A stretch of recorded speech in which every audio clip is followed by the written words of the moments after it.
સાહેબ ખાતું બેઠો ને સાહેબ ને બેઠા એક જણા તો સાહેબ બસ સ્ટેન્ડમાં તીનપતિ રમતા, બસ સ્ટેન્ડમાં જાહેરમાં હા ખાતું પકડ્યો, હે અહીંયા રમો શરમ નથી આવતી જાહેરમાં? એ કે સાહેબ અમને પછી રાડ્યો નાખજો, માથે બોર્ડ વાંચો.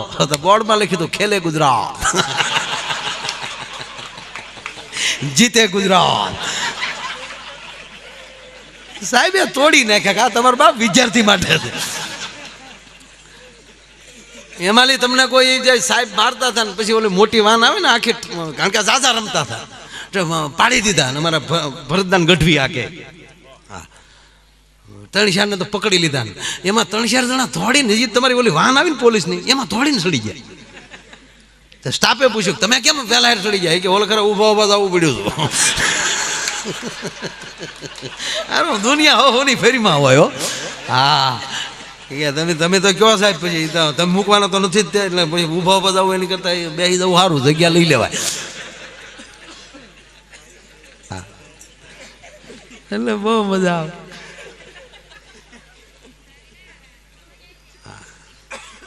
ફરી જાહેર મારી કરો, આ બે જયારે આપે છે ત્યારે હું જે લઉં છું એનાથી મેં 50,000 ઓછા કર્યા. હું જે લઉં છું 50 નહીં, આમ તો 75 એકચ્યુઅલી કાયદેસરના બજેટ પ્રમાણે ચાલો તો એમાં મેં 75,000 ઓછા કર્યા. તમે હવે નક્કી કરો મેં 75,000 ઓછા કર્યા તો હું લેતો કેટલાય?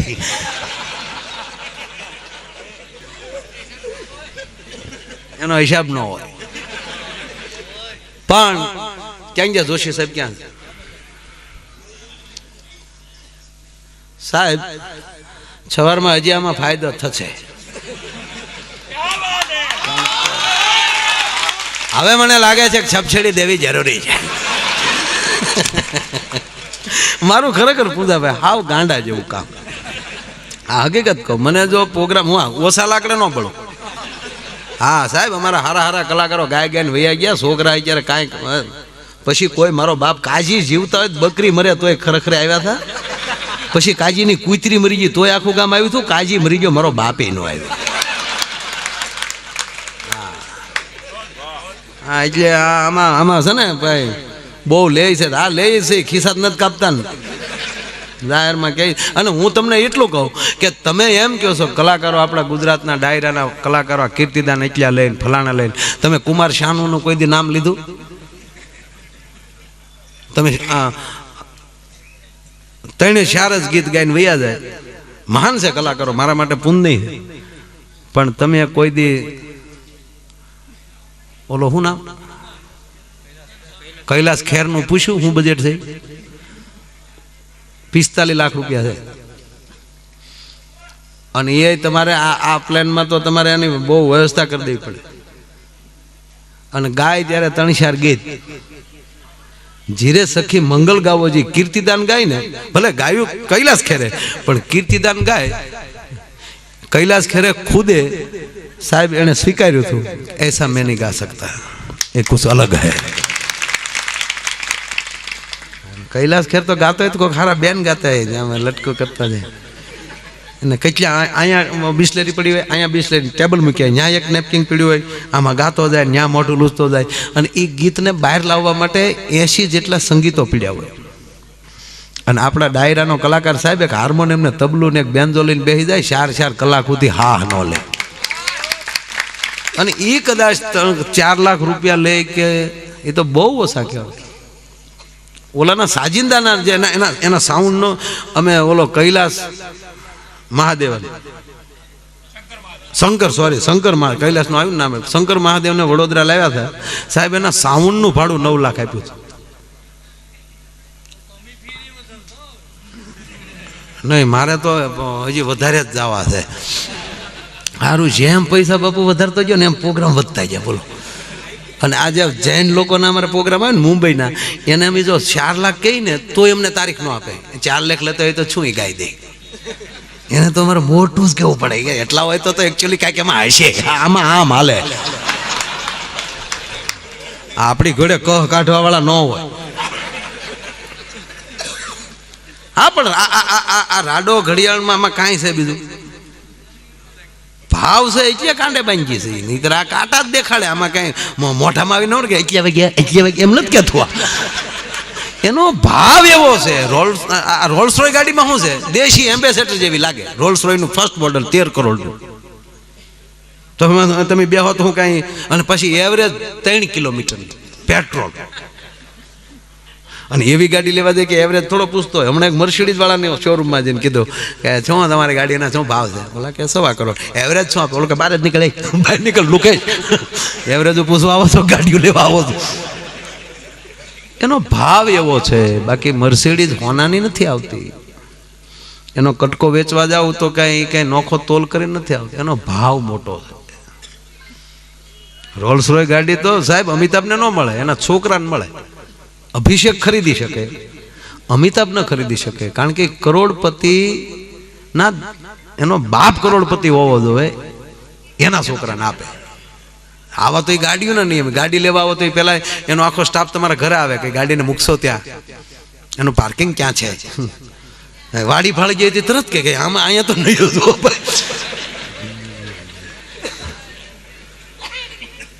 આ વાત હું શું કામ કરું છું? આવનારી પેઢીને આમ પોતે કંઈક બનો એ માટેના પ્રયાસો છે મારા. આ કઈ મારા ભાવની એડવર્ટાઈઝ નથી કરતો હું, પણ મારું ખાતું સાહેબ એવું છે કે નક્કી કરવામાં કોઈ દી ઢીલું નહીં પડવાનું. પણ ત્યાં આવ્યા પછી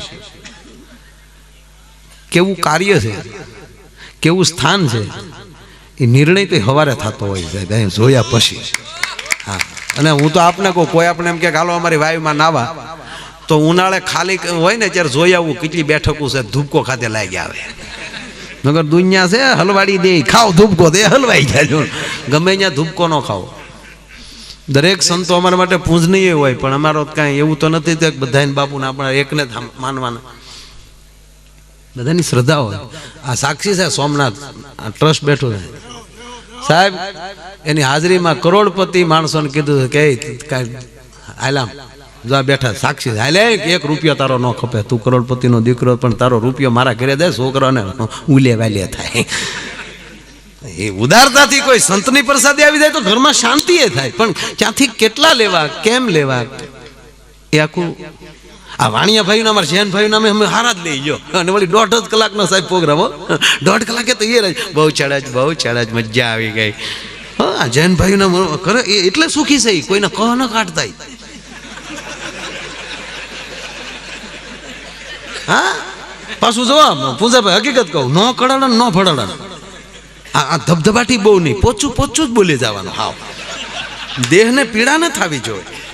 એમાં જો આ જે મેં હમણાં કાદુ મકરાણીની વાત કરી, અડધા વૈયા જાય. પોચું બોલો. એક જગ્યાએ મેં શરૂ કર્યું, દઉં ડમક દાદુ, મને કે ધીરે ધીરે છોકરા રડે છે. હવે તમારો ભારે અવાજ ન ખમીએ કે આવો પોસો સમાજ. હા, અત્યારે જો કે 18 વર્ષ મારા મિત્ર છે દરબાર, એને દિવાળીનું વેકેશન હતું. મને કે માયા ભાઈ દિવાળીમાં હાવ આટા મારવા થોડોક ધંધો કરી લઈ. તો હું ભાઈ કરશો દીગુભાઈ? મને કે ફટાકડાની દુકાન નાખી, સીઝન રહીને 1 મહિનો હરખો ધ્યાન રાખી, એટલે મને કે ખબરનું નફો કાઢ લઈ. અમારા દીગુભાઈ મારા મિત્ર, અમારી સોસાયટીમાં જ ફટાકડાની દુકાન નાખી, સુરુભાઈ. એ તમે ઓળખો છો એને. અમારે સુરુભાઈ બધા એમાં જૂના ભાઈ બંધો. મેં કીધું ને પૂજાભાઈ એટલે સાહેબ હું ભણતો તેદું ન ઓળખું. હું તો બહુ બીજા ત્રીજા ચોથા ધોરણમાં છે. આ બધા મવામાં અમારા મામુની હારે બધા ભણતા મવા, ત્યારે બોર્ડ આવતા. સાહેબના બાપુજી એ પણ બોરડા સાહેબ ક્યારેક આવલા મજૂરો લેવા માટે શેરડીના કામના એ આવતા. એટલે કીધું ને ઓળખ્યા આપણે, એટલે બધા ઘરનો જ ડાયરો છે, એટલે આમાં કાંઈ મારી કાંઈ પરિચય દેવાનો હોય નહીં. હું પેલા હું કરતો એ બધાને ખબર જ છે. હા, તો કોને ખબર હારું કેમ થઈ ગયું. મારા મને એકલા ને વિચાર આવે, મારો આ રોડે કેમ સીડ્યો હોય. એટલે બસ જેમાં જે બનો એકવાર બની જાઓ, ઓલાને નોંધ લેવી જ પડે. બાકી પૈસો જ બધું ઠીક છે. હવે આમાં કાંઈ પણ લઈ લેવા.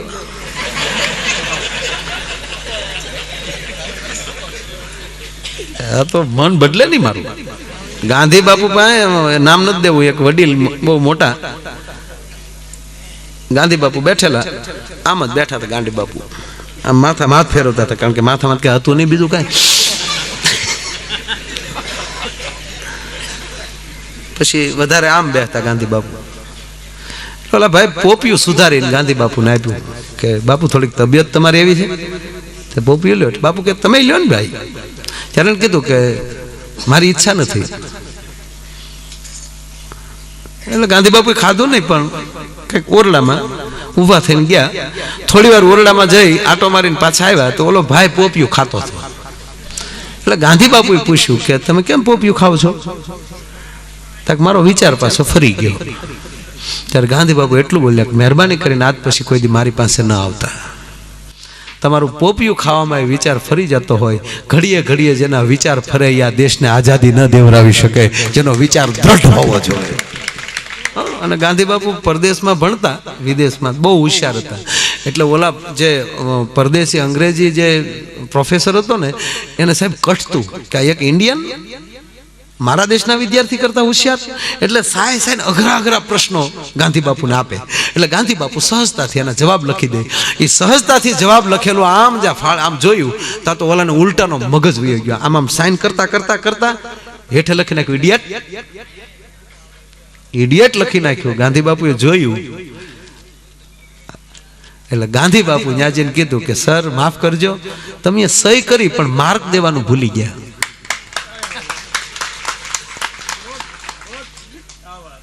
બોલો ઈથી ક્રોધમાં એકવાર કાંઈક કોલેજના ફંક્શનમાં જમણવાર, અને એક જ ટેબલ ઉપર ગાંધી બાપુનો ઓલો પ્રોફેસર જમવા માટે ભેગા થઈ ગયા. વિદ્યાર્થી સાથે જમવાનું હતું, એમાં ગાંધી બાપુ બેઠા.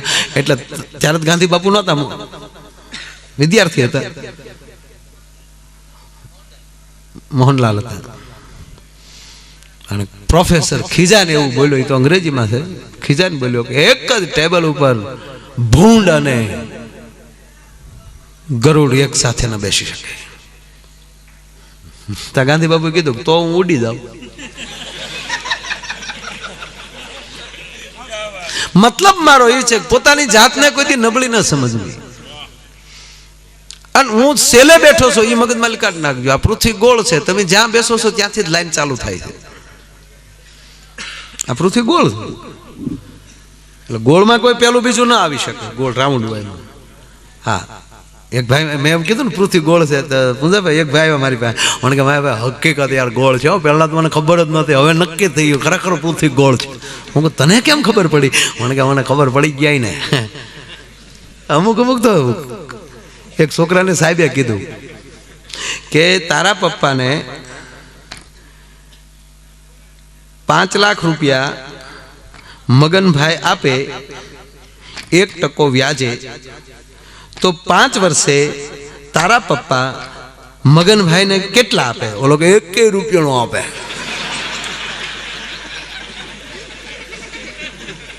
બોલા સાહેબ ખીજાણા, તું ગણિત નથી જાણતો? એ કે ગણિત જાણો છો પણ તમે મારા બાપા નથી જાણતા. એને ગામના કોઈને આપ્યા હોય તો આને આપે ને. તમે કે બધા ગણિત ને એક હરખા ન માનો એમ. એટલે કઈ વાત કરતો હતો, ભૂલી ગયો હું. હે નહીં, હું ફટાકડાની વાત કરતો હતો યાર. તમે પછી ક્યાં એમ અમારે દીગુબાની વાત હાલે છે, ફટાકડાની દુકાન કરી. એટલે તો પછી આમાં પછી અમારે દરબારોને કેવું હોય કે દુકાન ભલે કરે પણ થડે તો માણસો જ બેહાડે. એ જો કોઈ જગ્યાએ ચોકીદારની નોકરી હોય ને તો ત્યાં તો બીજો જ બેહાડ્યો હોય, એ તો બહાર જ ઉભા હોય. એને એક એક થોડું કોલું હોય. એટલે આ બહુ સરસ જોક છે. 2 છોકરા રાખ્યા દુકાને, એ ખુરશી નાખીને બજારમાં બેઠા. જે નીકળી ગયા ફટાકડા લેતો હતા. એ કે બાપુ પૈસા ને. અરે તારી પાસે ક્યાં ખોટા છે? વાતે હાશી ને આપણે ઉધાર લેવું હોય તો વાંધો, આપણે ઉધાર દેવામાં કોઈ વાંધો છે જ નહીં. આપણે લઈ જા બાંધે 5,000 ના બાંધે. કેવો વેપાર થતો છે ગણો. હવે ઈ અમારી સોસાયટીમાં એક વાણિયો રે શેઠ નીકળ્યા, અરે આવો કપૂરસન શેઠ ફટાકડા. હે નહીં બાપા, જે માટે બાપુ અમે વાણિયા જેન ફટાકડા રાખો, લે જેન ફટાકડા સટકવા હાટું બુદ્ધિનો ઉપયોગ કર્યો, જેન ફટાકડા રાખો. અમારે દરબારે કીધું કે ધંધો લઈને બેઠા ન હોય, જેન ફટાકડા ન હોય શેઠ, કેવી વાત કરો. અમે નહીં તમારું ધ્યાન રાખ્યું હોય કે આપણી સોસાયટીમાં રહે છે શેઠ, લાવ્યો જાઉં ને 15,000 દેતા હતા. આગળ ઘેરે પોગો એટલે ફટાકડા પોગી જાય, દેવા પીડે પછી ક્યાં જાય. 15,000 લઈ લીધા. અને અમારે બાપુએ દેગુભાઈએ 15 છોકરા બેહાડી દીધા કાગળની ભૂંગળીઓ વાળવા. એકલી કાગળની ભૂંગળીઓ ને એમાં ખાલી એકલી વાટ્યો નો ગંધરાપ. અવડા 4 કાર્ટૂન મોકલ્યા. શેઠે નાજીને ફડાક્યો ફોડ્યો તો એટલું સુરીટ્યું છું. શેઠ તો કાર્ટૂન લઈને ન્યાય આવ્યા કરે, બાપુ આ એકે ફૂટતો નથી, ખાલી સુર થાય. તાકે ઈ જૈન છે, અહિંસામાં માને, ન ઘડાડન ન ફળાડન. ઘણા તો સાહેબ આડા દેવા હાટું જ રાખે હો. મેં ફલાણા બાપુનો શેલો છો એમ આડા દઈ દે. પણ એક કહું તમને કે 3 દીકરાનો 2 દીકરાના બાપને એક 2 દીકરાની જવાબદારીની ચિંતા હોય તો આ સંતોને કેટલા દીકરાઓની ચિંતા હશે સાહેબ. જેને પગે લાગ્યો એનો દીકરો હોય એને કેટલું ભજન કરવું પડતું છે આપણી શીતળતા માટે. એટલે મને કાક બાપુ મારે સાબુ થાવું જીવતર ખોવા પણ માનવીના ધોવા મેલ નહીં. એ કઈક આવા મહાપુરુષોની કૃપા કામ કરતી હોય. હું આપને પ્રાર્થના કરીને એટલું કહું, તમે જે ક્ષેત્રમાં જાઓ એમાં બરોબર જાઓ. યુવાન મિત્રો ભણો છે ને ખાસ કહું, જે બનો એ પરફેક્ટ. વિદ્યાર્થી એકવાર વિદ્યાર્થી બની જાઓ. જે વસ્તુમાં જેમાં પ્રવેશ કરો છો એ કમ્પ્લીટલી બની જાઓ. અને જે વ્યક્તિ જે પોતે બની જતો હોય એને તોડવાની કોશિશ પણ ન કરો. અહીંયા તમારા જ ગામનો છોકરો કોઈ મહારાણા પ્રતાપથી નાટક ભજવતો હોય ને તમે વંચિત આવો તો એને એ બરોબર તમે મહારાણા પ્રતાપ એમાં જોઈ લો. એને ચાલુ પાત્રમાં જઈને કાં ભીમા ન કહેવાય યાર, એ મહારાણા પ્રતાપ છે, એનો રોલ તોડો નહીં. આપણે શું કરીએ છીએ? હમણાં મારી સ્કૂલમાં ફંક્શન હતું ત્યારે અમારા જે 3 રમતની અંદર જે વિદ્યાર્થી ફર્સ્ટ આવ્યા જિલ્લા લેવલે એના મેં સન્માન રાખ્યા હતા. ક્રિકેટ, વોલીબોલ અને ખો. વોલીબોલના દડાએ ફરિયાદ કરી ભાઈ કે હું જ્યાં સુધી શોરૂમમાં હતો, મારી દુકાનમાં હતો, ત્યાં સુધી મને ભાવથી બધા જોતા હતા અને પછી કમ્પ્લીટલી એવા હાથવીને મૂકી દેતા હતા. પણ જ્યારનો મેદાનમાં આવ્યો ત્યારથી મને હક નથી. ઓલો ઠપાટ મારે, ઓલો ઠપાટ મારે, હું આ ગ્રાઉન્ડમાંથી આ ગ્રાઉન્ડમાં જાઉં છું, મને સમજાતું નથી આનું કારણ શું. અને ત્યારે દડાને કવિએ જવાબ આપ્યો કે તું દુકાનમાં પીડ્યો હતો ને ત્યારે હવા વગરનો હતો, અને હવે તને કોકની હવા ગળી ગઈ ને, કોકની હવા એ મેદાનમાં ન આવવું, નહીં તો ઠપાટું જ આવે. ભલા મને પોતાનું હોવું જોઈએ જે કાંઈ. અને બહુ નરું સત્ય છે યાર. આપણે 18 વર્ષના થાય ને ત્યાં સુધી આપણી ઉંમર આખું ગામ ગણતું હોય. દીકરી હોય દીકરો હોય, જ્યાં સુધી 18 વર્ષ ના થાય ત્યાં સુધી ગામ એની ઉંમર ગણતું હોય. ફલાણા ભાઈનો દીકરો 15 વર્ષનો થયો, ફલાણા ભાઈનો દીકરો 16 વર્ષના થયા. પણ જ્યારે 19 આવે ત્યારથી આપણે ગણવાનું શરૂ કરીએ છીએ. એનો અર્થ થયો હું ગણીશ. 19 હું ગણીશ એટલે હુંકાર આવ્યો. અને જ્યારે હુંકાર આવે, જેનામાં અભિમાન આવે, હું આવે એટલે તરત વિષ આવે, ઝેર. અને એ જીવનમાં ઝેર આવે એ 10 વર્ષ પચાવતા શીખી જાઓ. 10 વર્ષ તમારું ઝેર પચાવો તો તરીશ. પછી તું એકલો નહીં તરીશ, 31, 32 બીજાને સાથે ચલાવ.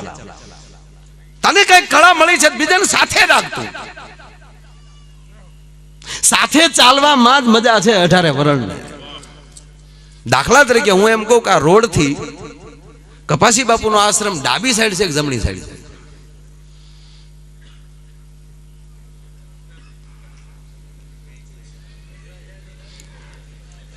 ઉના બાજુથી આવ્યા ડાબી સાઈડ કે છે, ગઢડા બાજુથી આવ્યા જમણી સાઈડ કે છે. શું કામ? ઘરમાં ડખા શું કામ થાય? હામ આવી જાય છે ને તો ઓલો બોલે અવળું સમજાય છે ને ઓલો બોલે એ સમજાય અવળું સમજાય છે. બે રાઈટ જ હોય છે. શું કામ? સામસામા આવો છો તો ડાબાનું જમણું થઈ જાય છે અને જમણાનું ડાબું થઈ જાય, પણ જો સાથે હો તો તમને એક જ દિશા મળશે. તકલીફ એ છે કે હામ હામ આવી જાય છે, ત્યાં વાંધા હામ હામાં ના આવો, બેયની એક સાઈડ થશે.